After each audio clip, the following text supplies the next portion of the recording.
Join Cell Academy, Goa's best coaching for IIT, JEE, and medical exam preparations for class 7 to 12. Register today for Cell Talent Search exam for class 6 to 12. Admissions are now open for repeaters medical batch for NEET 2022. First of all is the basic infrastructure. There is water, roads and electricity.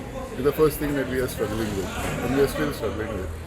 So these are the first major infrastructure issues that we are struggling with, which the government had assured, but till date nothing really has happened. I had given a letter to the chief secretary, the electrical secretary, power secretary as well as the chief engineer, explaining the condition of our substation at Verna.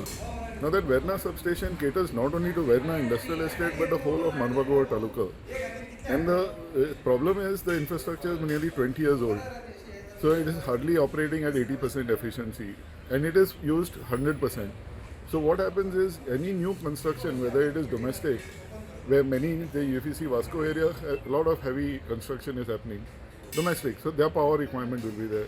Now industry, the SEZ lands are being allocated, so more power is required. Where is that going to come from?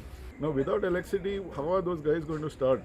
Because ideally the government should have started with a substation to cater to that areas which are opening up, so that by the time they start within 1 year or 2 years, they have electricity. Now they're going to have the land, they're going to start construction, but no electricity. So again, employment is going to get deferred. So it's going to be a catch-22 situation.